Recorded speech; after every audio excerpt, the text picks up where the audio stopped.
de salud podría darse este incremento a inicios de febrero, ya llegando a un tope alarmante. Fernando Viteri, responsable de gobernanza en salud, aseguró que es indispensable que las autoridades refuercen los controles para que se respeten las medidas restrictivas. Asimismo, aseguró que la ciudadanía debe tomar mayor conciencia para evitar contraer el virus.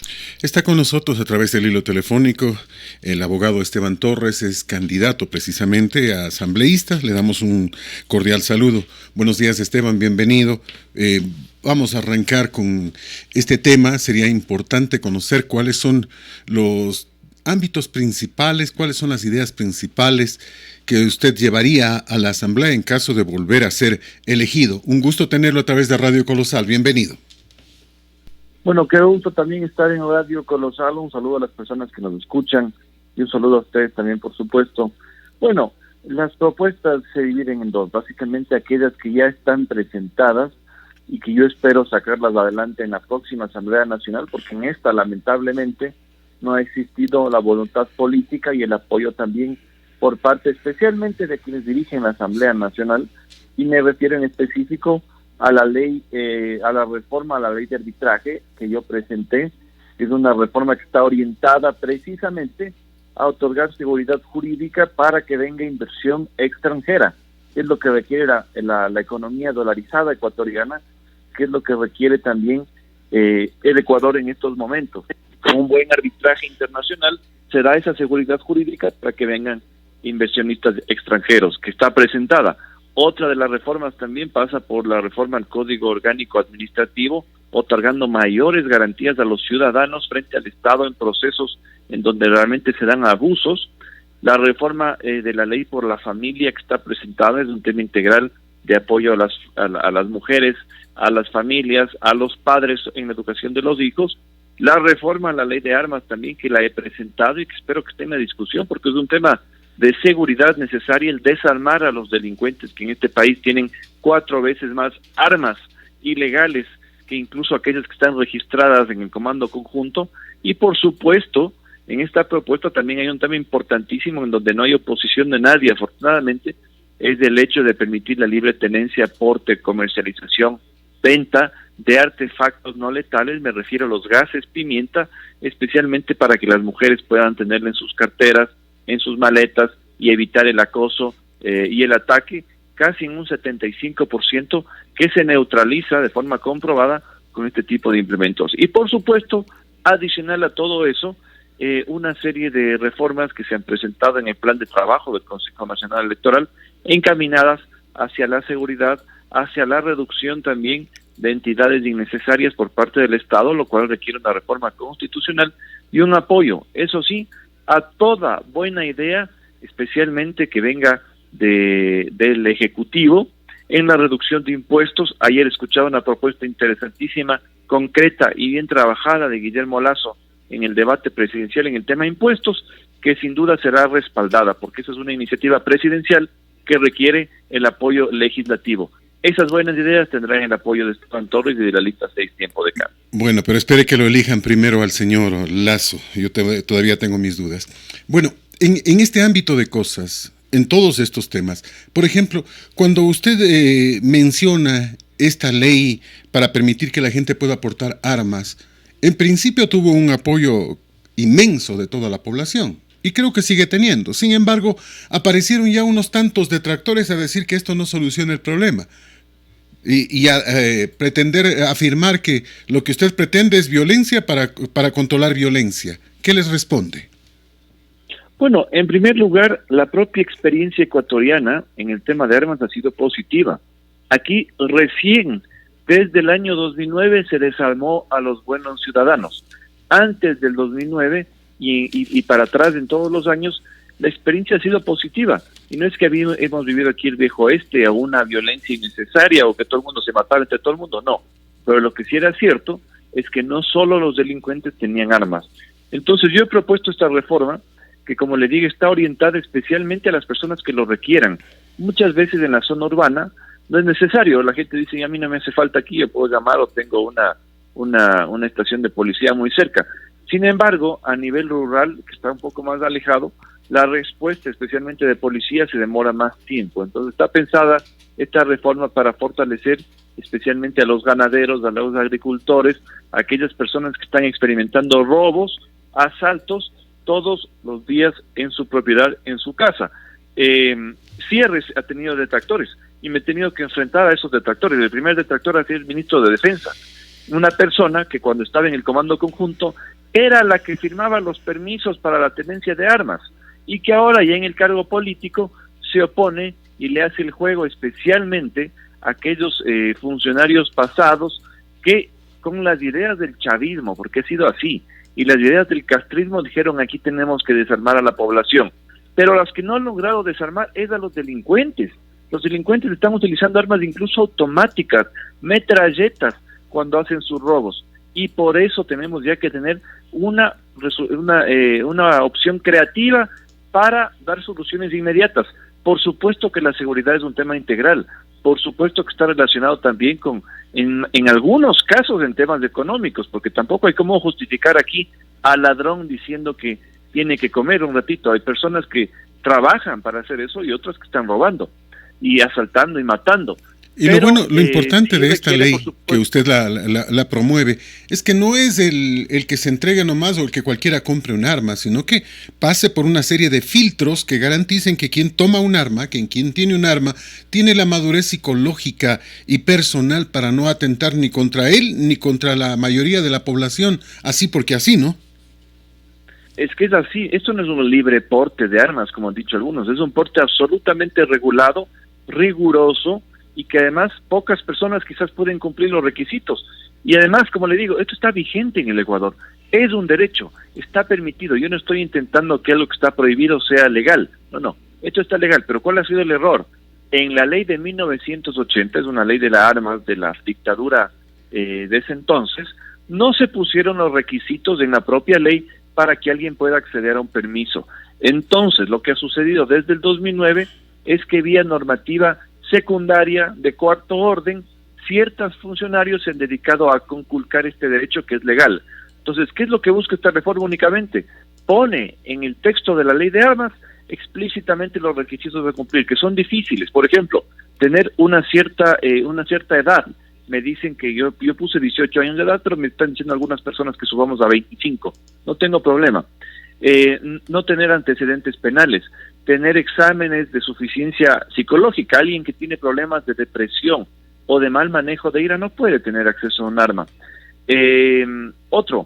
Someterse a un curso de al menos 40 horas de preparación técnica y teórica. Es un estándar mucho más alto que las 8 horas que se dan en los Estados Unidos y por supuesto mucho más alto que las 25 horas que en ciertos países europeos se maneja para esto. Y esto es una técnica de manejar, de saber cuándo se puede utilizar un arma. Esto se llama legítima defensa. No es que yo puedo sacar porque me cae mal alguien. Eso me lleva a mí a la cárcel. Yo únicamente estoy justificado para utilizar un arma cuando está de por medio el atentado a mi vida, a mi familia, o también para persuadir en el robo de mi propiedad. Por eso hay que saber cuándo se maneja y por eso lo que busco es que esto esté en la ley, para que ya no venga un funcionario a decir usted no puede tener este derecho. Ahora, también me someto al debate nacional. Si alguien dice de aquí que hay que prohibir absolutamente todo, bueno, que lo proponga, que lo vote en la Asamblea, para eso es la democracia. Pero yo he cumplido mi rol específico en este tema, poniendo algo que era un tabú a nivel nacional, por fin en la discusión ya de la Asamblea, en la discusión democrática, donde tendrá que haber una votación sobre esto para decir sí o no. ¿Cuáles son las instituciones inútiles que deberían desaparecer de acuerdo a su criterio? Bueno, fundamentalmente el Consejo de Participación Ciudadana. Ayer, yo no estoy en funciones de la Asamblea Nacional, pero igual sigo lo que sucede ahí. Ayer se discutió una reforma constitucional precisamente en ese sentido para ya eliminar al Consejo de Participación Ciudadana y para trasladar esas funciones al Poder Legislativo. Que podríamos decir... ¿Poder legislativo como está, mi querido Esteban, o dividido en dos cámaras como muchos proponen?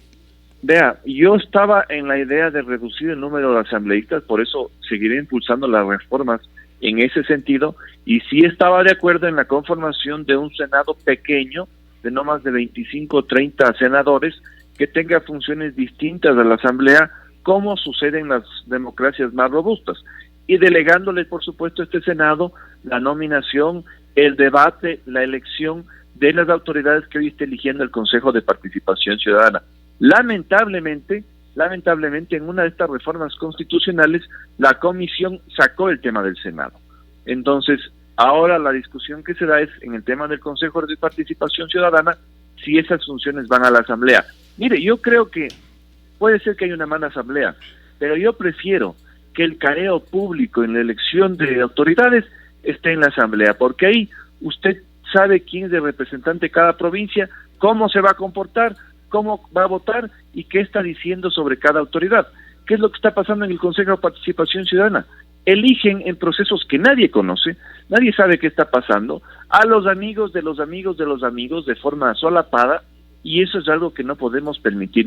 Yo prefiero que esto tenga una asamblea en donde los ciudadanos saben quiénes son representantes, qué están diciendo, cómo le están evaluando estas autoridades, a que sean estas autoridades fantasmas, como ha sucedido hasta ahora, las que tienen un poder de designación que no hay en ninguna democracia desarrollada y robusta. Por eso estoy de acuerdo en esto, y además de la eliminación de un consejo que le cuesta dinero a los ecuatorianos y que incluso tiene delegaciones provinciales que se han convertido en oficinas de pipones y que tiene que ser eliminado definitivamente.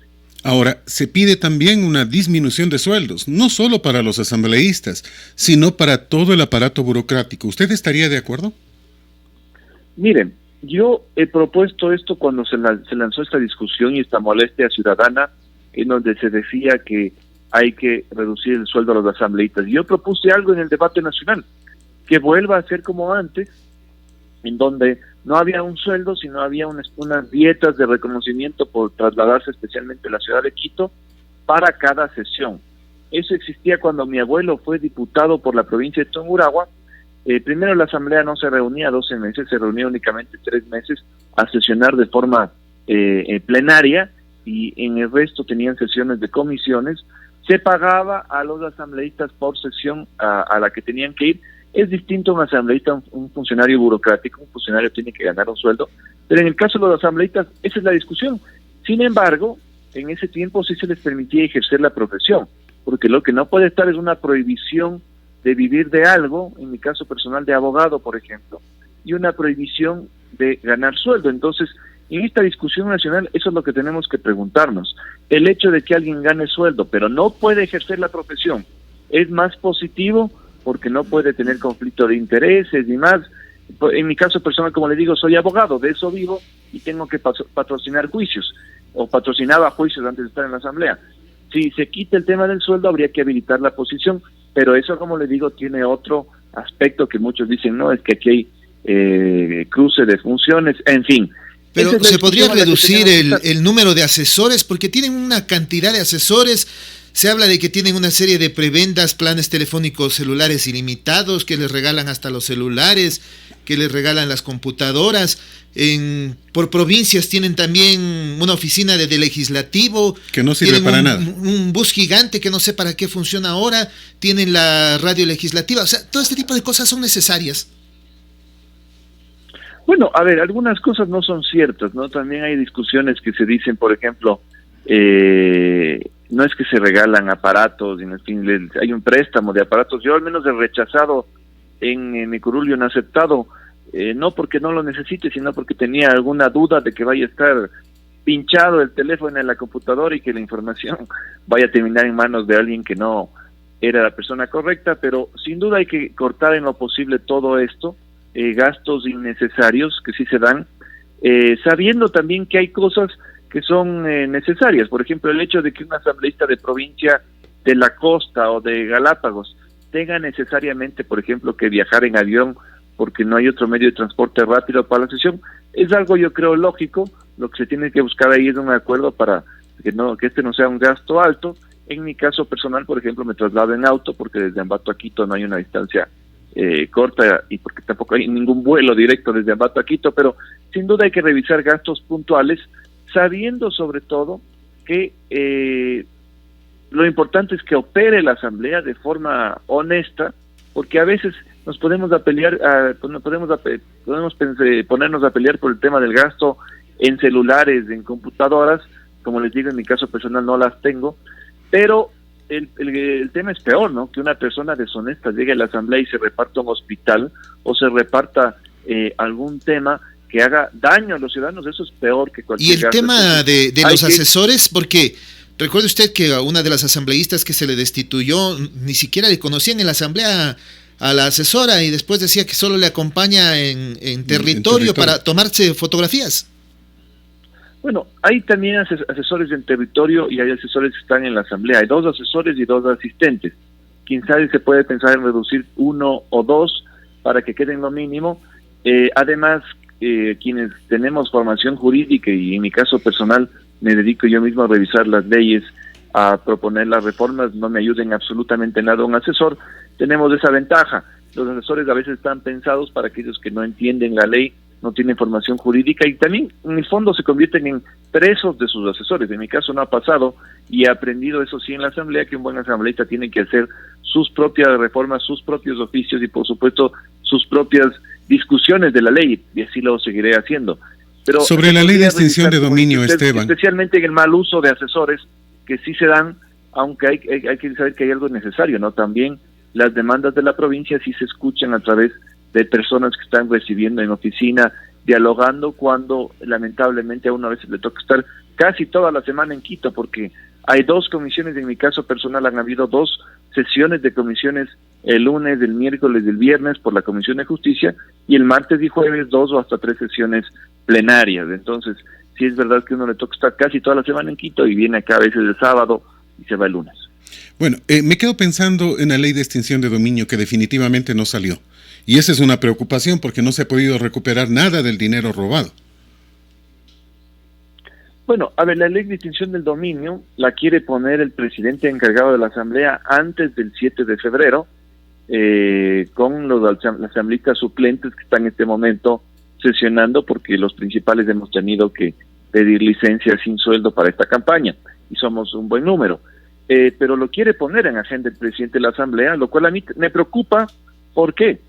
Porque el ponente, que es el señor Tello, no ha querido cambiar una sola coma de esta ley, y lamentablemente le han vendido a la ciudadanía y le han mentido diciendo que esta ley es la solución a todos los problemas del Ecuador. Es una ley mal hecha, es una ley que tiene cosas buenas en un 60%, un 40% no sirve para nada. ¿Cuáles son las cosas malas de esta ley, Esteban? ¿Perdón? ¿Cuáles son las cosas malas de esta ley? Por ejemplo, bueno, digo yo, el reparto que quieren hacer, no recuperan nada, pero ya quieren volver a robarle la plata al pueblo ecuatoriano a través de una supuesta capacitación, a través de entregar más dádivas y regalos con lo que se pueda recuperar. Bueno, eso le voy a decir, porque parte de la responsabilidad también de quienes estamos en política es no caer en lo que lamentablemente le están llevando a la ciudadanía, que decir que si esta ley se aprueba, se solucionan los problemas. En primer lugar, ya tenemos leyes para atacar a los corruptos. El problema es que no hay decisión política. Y le digo, sin ley de extinción del dominio, usted tiene delitos en el Código Penal como el de enriquecimiento ilícito y justificado, que lo puede activar contra cualquier corrupto que haya robado, que se haya llevado el patrimonio de los ecuatorianos, le puede meter preso y le puede quitar las cosas. Está un delito ahí. El problema es que vea usted si a Fiscalía se le ocurre jamás activar este tipo de delitos contra los delincuentes de cuello blanco y los políticos. No lo hace, porque son miedosos, porque les falta visión y porque les queda grande el cargo. Y lo otro, si esta ley se aprueba, como le digo, tiene un 60% de cosas positivas similares a la ley de extinción del dominio que tiene Colombia, que tiene España, pero han puesto en un 40% de artículos basura, temas que no sirven, temas que ni siquiera van a pasar el filtro del veto presidencial, y peor aún una demanda de inconstitucionalidad, que son los siguientes. Han puesto que la ley sea retroactiva. Oiga, alguien que esté empezando a estudiar la carrera de Derecho sabe que la ley no puede ser retroactiva, así eso no nos guste. Las leyes se hacen para lo venidero. Aquí, sin embargo, el señor Tello ha dicho que no, porque esto hay que perseguir a los corruptos de antes. Oiga, pero pídale a la Fiscalía pues que active, denuncie usted los delitos, no ponga una ley que no puede tener eso en su concepto. El otro tema es la imprescriptibilidad. Según la Constitución, hay delitos específicos que no prescriben.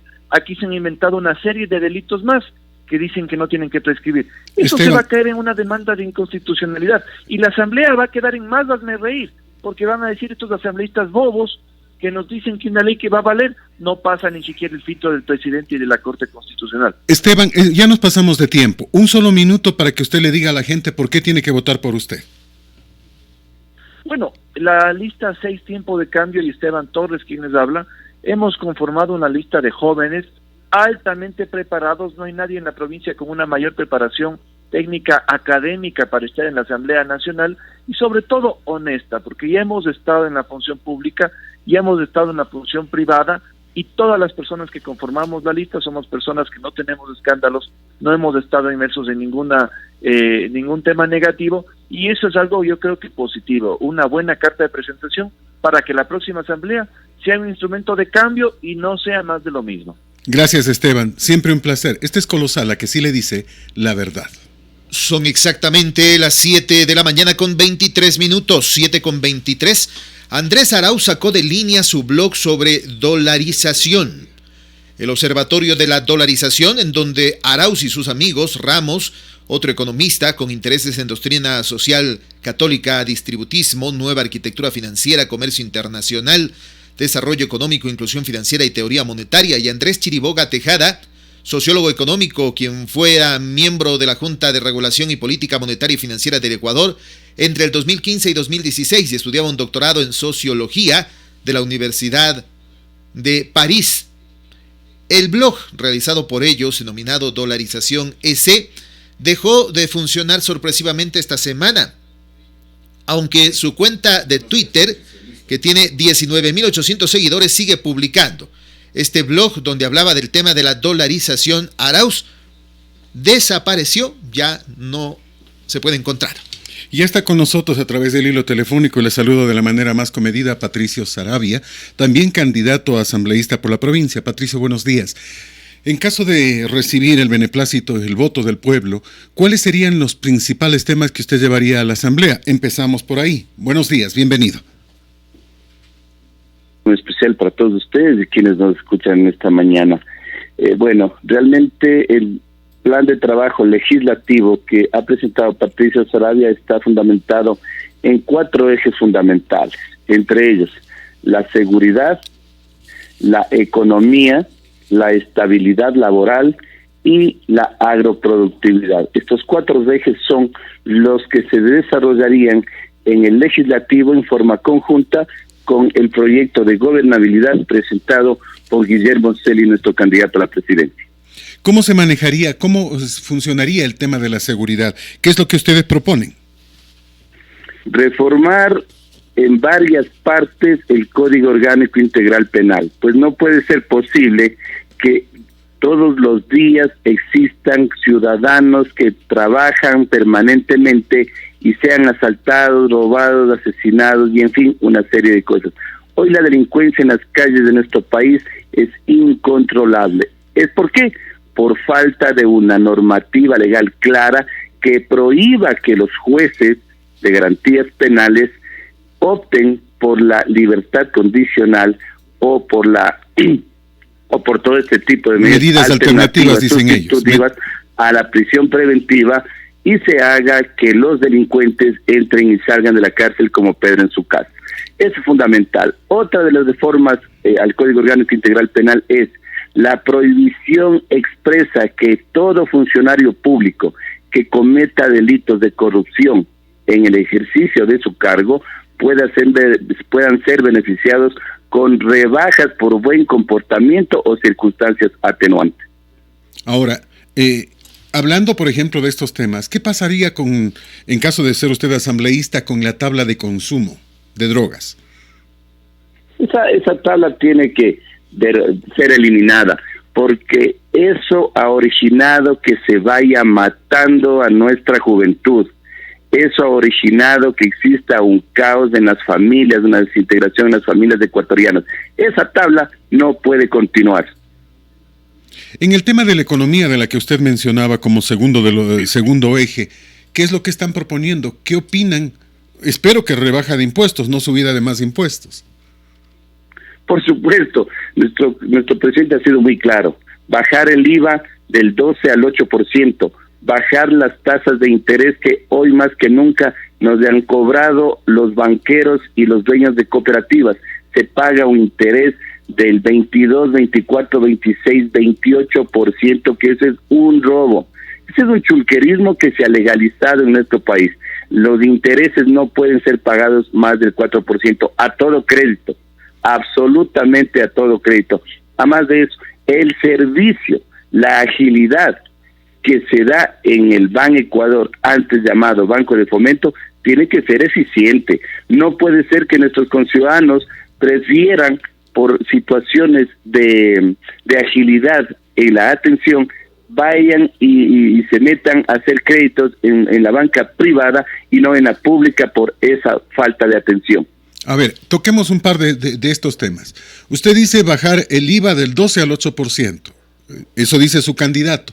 Pero ya en el plano real, ¿se puede hacer esto? ¿Se puede hacer esto?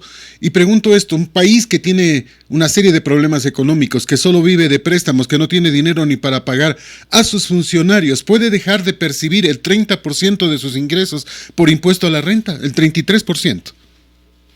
Puede hacerse eso, lógicamente. Ojo, ¿por qué? Porque se va a bajar la carga burocrática. Se tiene que eliminar una serie de secretarías, subsecretarías y ministerios de los ministerios que se ha creado en los últimos 14 años. Esa carga burocrática es la que tiene que bajarse y eso va a permitir mayor rentabilidad. Tiene que eliminarse los sueldos vitalicios a los expresidentes y vicepresidentes. No podemos olvidar jamás que esta asamblea como que nos hace un gran favor a los ecuatorianos. Se ha suspendido, se ha eliminado la pensión vitalicia únicamente a los expresidentes y vicepresidentes que no han terminado su periodo o a su vez que hayan sido sentenciados, como tenemos varios casos. Toda esa carga burocrática tiene que eliminarse y eso permitirá poco a poco ir solventando la deficiencia del presupuesto general del Estado para las distintas áreas que nosotros necesitamos. En el tema laboral, ¿qué se propone? ¿Cómo se propone? Todo el mundo habla ahora de horas extras o de el trabajo por horas. ¿Sería esa la panacea? Esa gente que habla de eso no sabe dónde está parada realmente y es una prueba más de la demagogia que vienen utilizando para confundir al pueblo ecuatoriano. ¿Qué es lo que se tiene que hacer? A los trabajadores que tienen contratos ocasionales por 2 años, tiene que ser automáticamente eso eliminado y subido a 4 años para que tengan estabilidad laboral. Hoy más que nunca necesitamos que se dé eso. Además de eso, debemos nosotros y vamos a estar vigilantes que se cumpla sí o sí la ley humanitaria, a fin de que a nuestros héroes de blanco, médicos, enfermeras y más trabajadores de la salud, se les dé por ley, por agradecimiento, por reconocimiento al esfuerzo, al trabajo que hicieron y que han hecho y que siguen haciendo, darles el nombramiento definitivo. Eso es ser agradecido con quienes han dado todo a cambio de nada, porque este gobierno indolente lo que hizo en pago a eso es mandarles a las calles a que exijan un sueldo. Eso es complicado lo que usted acaba de decir y tiene razón, pero sí hay que identificar que hubieron héroes de blanco y otros de blanco que en cambio se llenaron los bolsillos. Y los que van a buscar los beneficios de los que usted habla son precisamente los otros, no los que realmente han trabajado. Y eso nos preocupa. Habría que buscar hacer una distinción real. Porque sí, vestidos de blanco, muchos le pusieron el cuerpo a las balas, pero otros vestidos de blanco simplemente le pusieron los bolsillos a la plata de todo el pueblo. Esos sinvergüenzas que están ya identificados, ¿sí? Esos sinvergüenzas tienen que pagar y ser sancionados con cárcel conforme ordena el Código Orgánico Integral Penal y no pueden ser beneficiados por ningún juez con rebaja de penas. Esa gente claro que está identificada, esa gente tiene que ser sancionada, pero no podemos ponerles a todos en el mismo saco ni en la misma línea. Esa es la gran diferencia. Me quedo pensando en algunos temas. La ley determina que el Estado le paga la publicidad a los candidatos. Y dice que, por ejemplo, en el caso de Tungurahua hay que multiplicar 0.15 por el número de votantes. En Tungurahua 500,000. 0.15 por 500,000 da $75,000. Están yendo contra la ley cuando les dan $9,600. Por cierto, esta ley también dice que en las provincias pequeñas nunca puede bajar ese valor de $15,000. Pero no ha habido nadie que proteste. Se saltan la ley y no hay quien proteste. La ley dice que tiene que hacerse publicidad por 45 días. Atamaín dijo que 35 nada más, porque le dio la gana a ella. O sea, ¿podemos seguir violando la ley de esa forma y nadie diga nada? Han violado la ley como les da la gana, como usted dice. Pero mire, los ecuatorianos justamente tenemos la oportunidad este 7 de febrero de cambiar esta estructura malévola, esta estructura que prácticamente han hecho de la ley un papel higiénico. Sí, miren, esta gente es la que no puede continuar. Es denigrante, es indignante que los ecuatorianos tengamos que seguir pagando las campañas políticas de todos los candidatos. Es indignante que se siga pagando y que se siga manteniendo una asamblea con 137 asambleístas. Es indignante que se siga matando los sueños de nuestros jóvenes estudiantes que para el ingreso a una universidad pública tienen que rendir un examen y no lo han pasado. Más de 500,000 jóvenes se han quedado sin poder estudiar sus estudios universitarios y una serie de cosas. Miren, los tungurahuenses, lo que yo he dicho ya en estos 2 últimos días, los tungurahuenses teniendo 3 proyectos hidroeléctricos aquí en la provincia, somos los que pagamos un valor más alto del kilovatio hora. No han hecho nada las autoridades de la provincia y no lo van a hacer. Necesitamos un cambio, pero un cambio urgente, porque nosotros tenemos que poner estas cosas claras, reformar las leyes a fin de que no sigan haciendo lo que les da la gana como lo han hecho. A ver, y en blanco y negro, en lo laboral, ¿qué están proponiendo ustedes? Le he manifestado ya que se dé los nombramientos definitivos a quienes estuvieron en primera línea en los de acuerdo, pero solo eso. De la salud. De acuerdo, ¿solo eso? A ver, también estoy proponiendo que los contratos ocasionales pasen, que ya no sean de 2 años, sino que pasen a 4 años. Ya en relación a las horas, al teletrabajo y todo ese tema, ya se necesita un análisis más prolijo en relación a las empresas que están subsistiendo y las que han quebrado, a las instituciones públicas que sí en verdad tienen personas vulnerables y no pueden, y no deben, más bien dicho, no deben acceder o ir a sus lugares de trabajo. Este es ya un conjunto de normas y reglas que hay que reformar en el Código de Trabajo, en la LOCEP, a fin de que tengamos una nueva reestructuración en este campo. Sí, interesante todo lo que usted está mencionando, pero estamos hablando de gente que ya tiene trabajo, sostener el trabajo para esta gente, aunque yo creo que no, a nadie hay que sostenerle el trabajo por ley, sino por méritos, por capacidad, por hacer un buen trabajo, pero nos estamos olvidando de 5 millones de jóvenes y personas en edad de trabajar y en posibilidad de trabajar que no tienen trabajo. Ese es uno de los temas en los que hay que trabajar y no hemos hecho mucho. Y reitero, ese es uno de los aspectos que nos hubiera gustado escuchar algo más. En el tema el cuarto punto que mencionaba el agro, ¿cómo apoyar? Mire, yo he sido enfático y lo vuelvo a repetir. No es apoyo al agricultor, al ganadero, el hecho de que los candidatos en esta campaña vayan, se tomen una foto, le abracen y ese es el apoyo, jamás.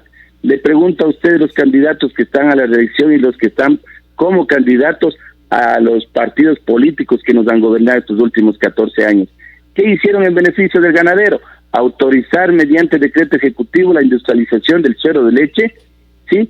Y fue eso la causa para que quiebren cientos de pequeños y medianos ganaderos. Esa fue la ayuda, un verdadero atentado en contra de nuestros pequeños y medianos ganaderos. ¿Qué se ha hecho para el agricultor? No se ha hecho absolutamente nada, porque no se le ha proporcionado los créditos a través de Ban Ecuador para que puedan reactivar las siembras, los cultivos, las cosechas. No se ha hecho absolutamente nada en procurar, como nosotros estamos manifestando, la eliminación de los subsidios, de los impuestos a todos los productos que ingresen, ¿sí? Como abonos, fertilizantes, fungicidas, maquinaria agrícola, agroindustrial. Eso es la forma en que nosotros tenemos que ayudar a fortalecer este campo tan importante que ha logrado mantener en la pandemia con alimentos a todos quienes viven en las grandes ciudades y también en cada uno de estos sectores.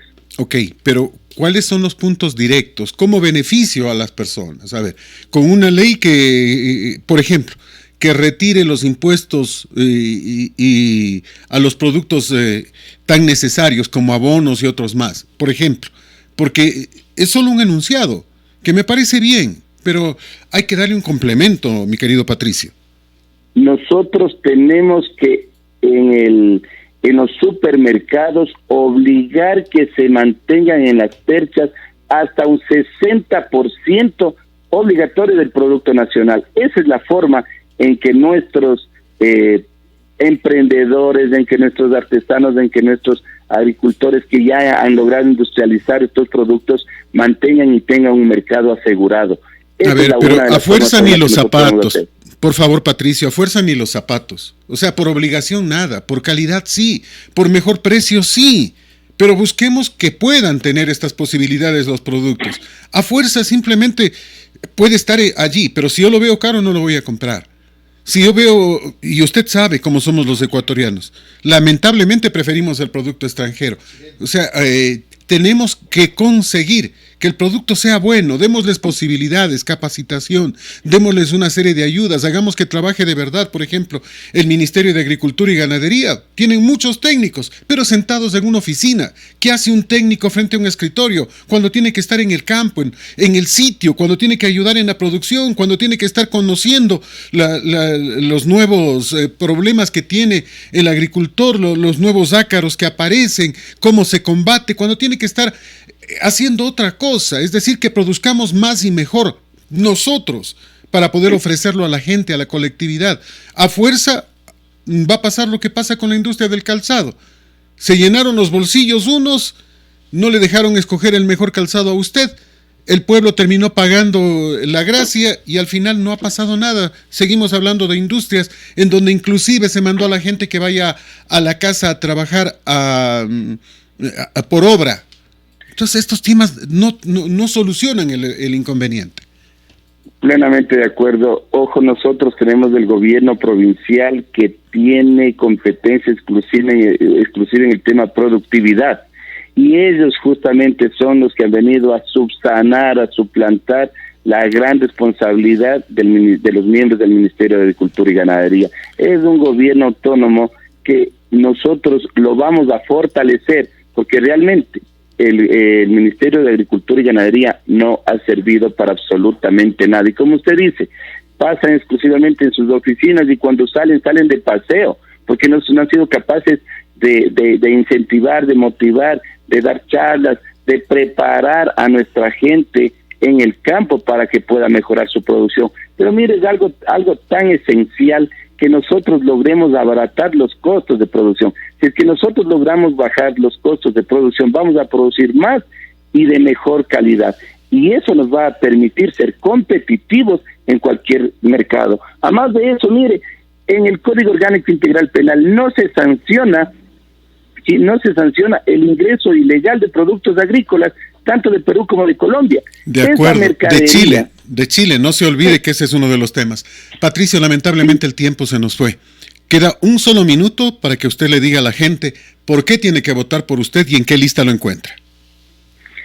Queridos tungurahuenses, les pido que este 7 de febrero voten por Patricio Saravia. Ustedes van a escuchar y han escuchado las propuestas claras que motivan un cambio. Necesitamos reestructurar nuestro país en forma urgente.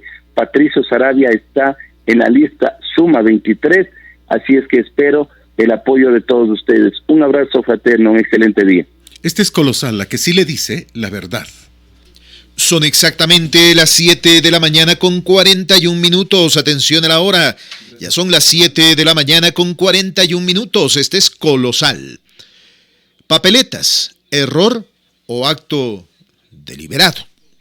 En el interior del Consejo Nacional Electoral crecen las sospechas de que la impresión equivocada de más de 6 millones de papeletas fue un acto deliberado dirigido a boicotear las elecciones del 7 de febrero. Fuentes de ese organismo que conversaron con 4 pelagatos, sostienen que resulta prácticamente imposible que los funcionarios electorales encargados de los procesos del movimiento Mejor, que luego se transformó en Amigo, hayan dejado los logotipos del primero en el archivo de ese segundo, que es finalmente con el que terciará el candidato Pedro Freile. Ambos movimientos fueron fundados por el ex legislador detenido por corrupción Daniel Mendoza. Las fuentes tienen una sospecha. Todo estaba pensado de tal forma que el supuesto error iba a ser detectado cuando ya hubiera sido imposible volver a imprimir las papeletas. En esa línea, el consejero Pita envió una carta a la presidenta del CNE, a Tamaín, en la que pide que se haga una comisión para investigar lo ocurrido. Con nosotros a través del hilo telefónico Andrés Yambo, candidato a asambleísta por la provincia de Tungurahua, listas 4. Andrés, buenos días, bienvenido a Radio Colosal. ¿Cuáles son las ideas, cuáles son los proyectos de ley que usted llevaría precisamente hacia la asamblea en caso de recibir el voto popular? Un buen día, bienvenido, un gusto escucharle. Sí, muy buenos días por esta oportunidad y a todos los tungurahuenses quien sintoniza esta prestigiosa emisora. Bueno, Andrés Yambo es oriundo del Chibuleo, del sector de Chibuleo, de la parroquia Juan Benigno Vela, del cantón Ambato. Bueno, el motivo de lo que postulé para candidato para asambleísta por la provincia de Tungurahua, por el Movimiento Ecuatoriano Unido, listas 4, fue que desde algunos años he vivido en carne propia las diferentes necesidades y los gobernantes de turno nunca han trabajado a favor del pueblo tungurahuense. Hace unos 20 años atrás recorría calles de la ciudad de Ambato vendiendo periódicos y informaba todos los días la situación que pasaba en la provincia y en el Ecuador. Desde ese entonces tenía mi sueño anhelado que algún momento iba a postular como candidato para asambleísta por la provincia de Tungurahua para trabajar realizando leyes a favor del pueblo tungurahuense. Y hoy me ven aquí representando al pueblo. Voy a ir a la asamblea, ser la voz de Tungurahua, quien va a trabajar en beneficio de toda la población. Andrés, antes vendía periódicos, es decir, vendía la información, ahora es parte de la información y me alegro por aquello. Pero ¿en qué temas? ¿Sobre qué van a ser las leyes que usted propone en favor del país? Porque ya no se hacen leyes en favor de la provincia.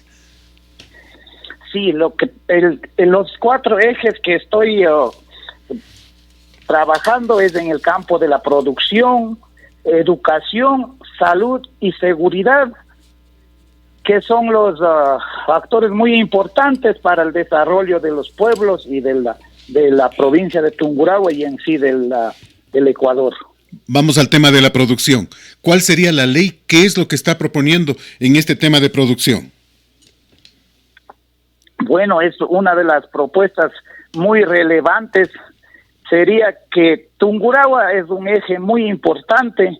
Se caracteriza porque en los 9 cantones de la provincia de Tungurahua tenemos productores que son emprendedores, se dedican a la agricultura y hemos visto que en estos últimos tiempos, no vayamos más atrás, en el año anterior que pasamos la gran pandemia a nivel mundial y a nivel del Ecuador y de Tungurahua, se palpó que Tungurahua es una zona muy agrícola que abasteció con los productos para que la sobrevivencia de toda la población tungurahuense y de las ciudades aledañas a la provincia de Tungurahua.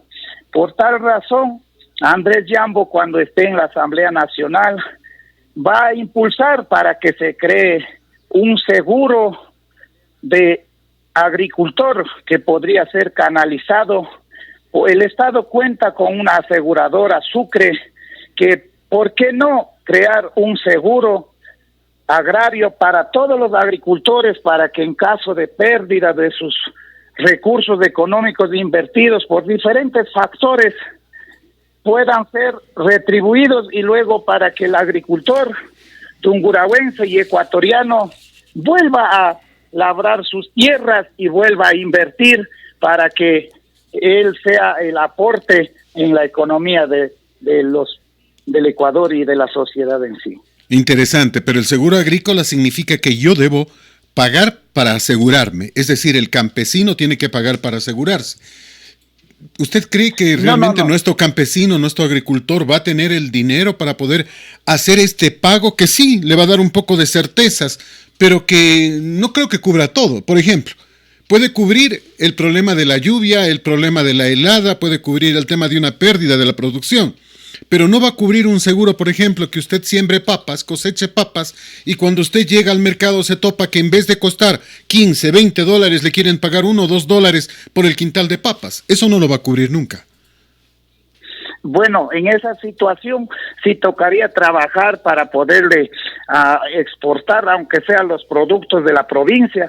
Claro que los agricultores nunca han sido incentivados, entonces por eso muchos agricultores han tenido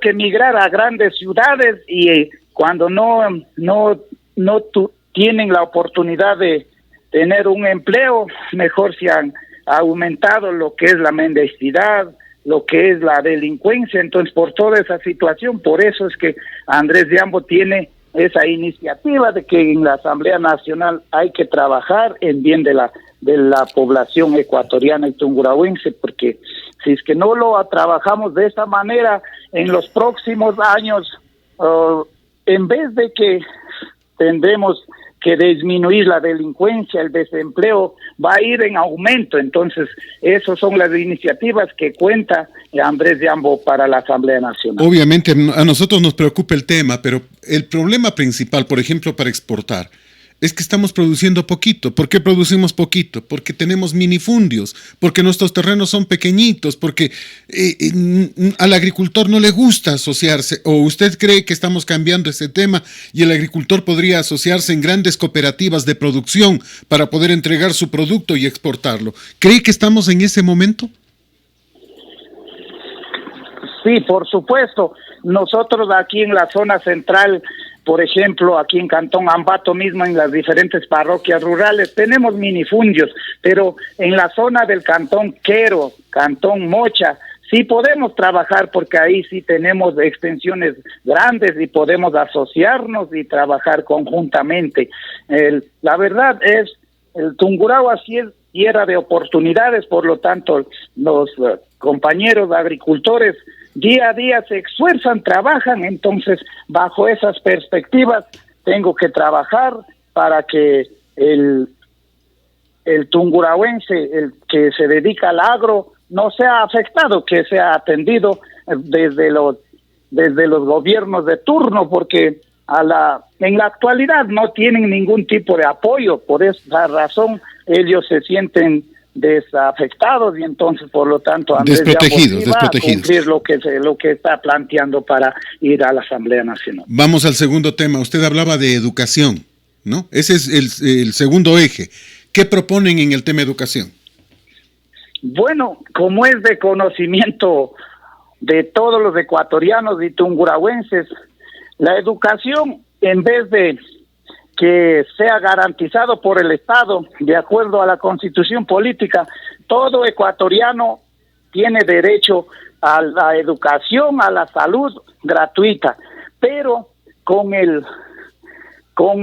en los últimos años, con la creación de leyes de la educación que son nefastas, que no beneficia a la gente más necesitada, a la gente del campo, al pueblo en sí, hemos sido afectados prácticamente, hasta yo me incluyo en esa situación, que mis hijas igual no tuvieron la oportunidad de ingresar a estudiar en una universidad pública. Entonces, por lo tanto, como padre sí me siento muy triste de haber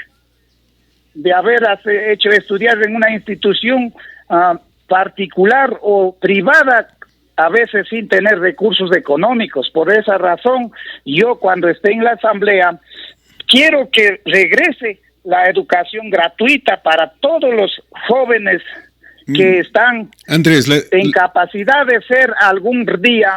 Andrés, la educación sigue siendo gratuita. La Andrés, la educación sigue siendo gratuita. Lo que hay que cambiar es el libre ingreso. Tiene que volver el libre ingreso a la universidad a eso mismo me con un refiero, propedéutico. que tiene que ser libre ingreso para que el Estado, o para que no le escoja las ideas, o sea, que obliguen a estudiar una especialidad que no esté acorde al estudiante, porque tiene que ser libre y gratuita. No tienen que imponer en una cierta institución educativa, estudie el estudiante una carrera que no tenga relación a la capacidad del estudiante. Entonces, bajo eso también se va a trabajar cuando Andrés Yambo esté en la Asamblea Nacional, porque han quedado muchos estudiantes sin estudiar, y por eso es que igual el desempleo está cada vez está en auge de crecimiento, y la delincuencia en sí va igual al acorde por todas esas situaciones, porque muchos estudiantes han quedado los sueños truncados ahí por no poder tener el acceso a la universidad. Libre ingreso a la universidad y propedéutico o preuniversitario para capacitarles y que puedan aprobar y nivelar conocimientos. Eso es lo que usted propondría. En el tema de salud, otro de los ejes que usted mencionó, ¿cuál es la propuesta de ustedes?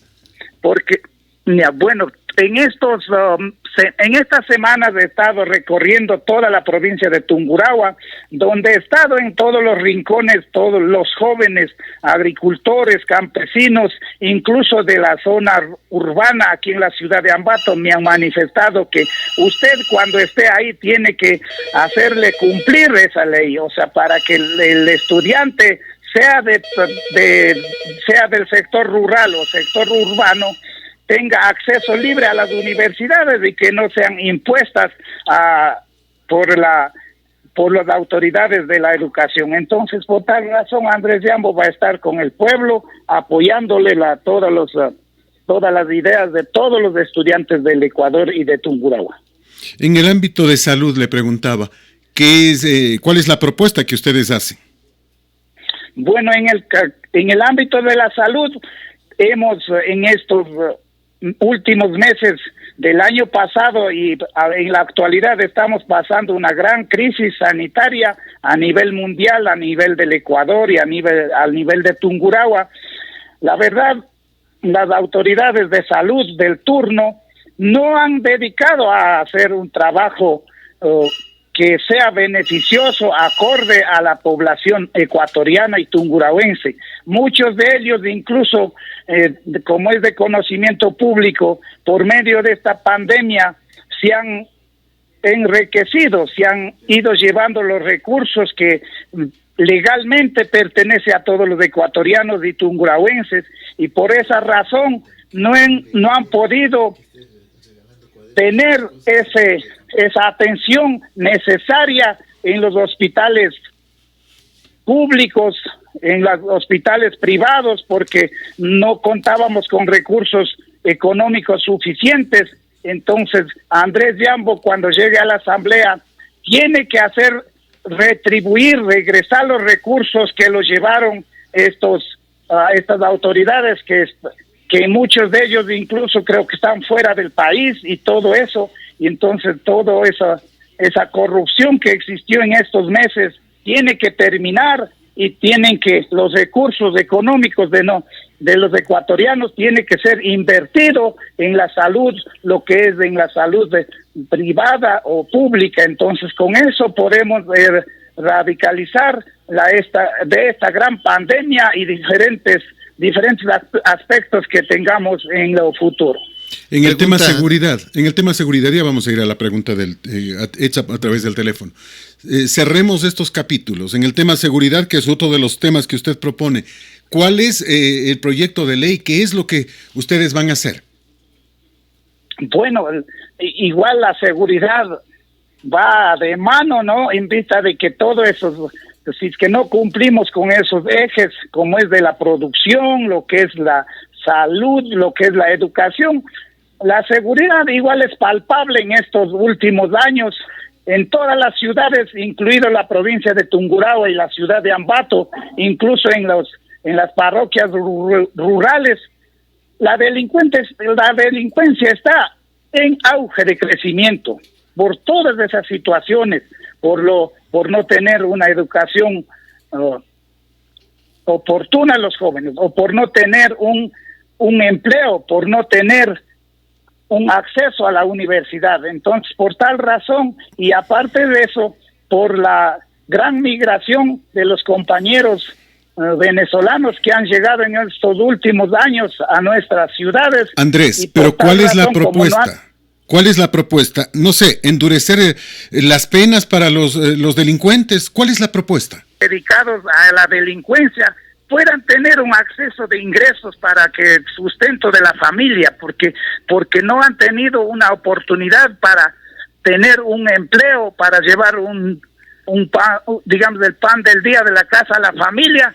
Se han optado a la más fácil, que es ir delinquir en las calles y hacerla más fácil para llevar pan a la familia. Entonces, Andrés Yambo va a proponer hacer que se cree fuentes de empleo y que los jóvenes estén estudiando como antes estudiaban, en libre educación, y también los recursos económicos que últimamente restringieron, esos recursos tienen que ser otra vez canalizados de la mejor forma para que la Policía Nacional también pueda hacer su trabajo necesario, porque en estos últimos años la policía quedó un poco afectado de los recursos económicos que le redujeron y todo eso. Entonces, con todos esos aspectos, Andrés Yambo va a estar ahí legislando a favor del pueblo de Tungurahua y del Ecuador. Vía telefónica nos solicitan que le pregunte, ¿es correcto entregar cuadernos y otras cosas a la gente en su campaña? Claro, porque el Ecuador, incluso en estos últimos años, incluso ha estado entregando los útiles escolares a la gente más necesitada y todo eso. Entonces, con este proyecto hay que seguirlo, porque si es que no lo hacemos con esas iniciativas, no van a poder los jóvenes niños a estudiar, porque muchas de las familias no tienen recursos suficientes para que estén estudiando o para que compren sus útiles escolares. Le reitero, son buenas intenciones y yo quiero entender que son buenas intenciones las suyas, pero de acuerdo a la ley electoral, ahora no se puede regalar absolutamente nada, ni siquiera una caja de fósforo. Cuidado con eso, mi querido Andrés. Un minuto final, Andrés, para que usted le diga a la gente por qué tiene que votar por Andrés Yambo, que le cuente a nuestros oyentes de Radio Colosal por qué deberían votar por usted. Un solo minuto, por favor. Bueno, Andrés Yambo es una persona joven, emprendedora, sabe las diferentes necesidades porque ha sufrido en carne propia, es un agricultor, es un padre de familia. Entonces, he trabajado muchos años por medio de una institución privada, en una institución financiera, otorgando créditos a toda la población tungurahuense y de la ciudad de Ambato. Muchas de las personas que me están apoyando, uniendo al proyecto de Andrés Yambo, me han dicho día a día: Andrés, tú vas a ser el representante de todo el pueblo. Ya hemos tenido años que los mismos de siempre han estado gobernando y nunca lo han hecho a favor del pueblo. Entonces, bajo esas perspectivas, Andrés Yambo va a ser el digno representante en la Asamblea Nacional, va a trabajar porque sufrió sus propias necesidades y bajo eso va a estar representando a toda la población sin diferenciar al indígena, al mestizo, a todos los sectores. Entonces, Andrés Yambo le invita para que este 7 de febrero no se equivoquen y que lo escojan a gente que sabe trabajar, que tiene iniciativas, porque muchas personas que en época de campaña Gracias, Andrés. Cosas. Gracias, Andrés, se acabó el tiempo. Andrés Yambo, listas 4, candidato a asambleísta, un abrazo, que tenga un buen día. Esta es Colosal, la que sí le dice la verdad.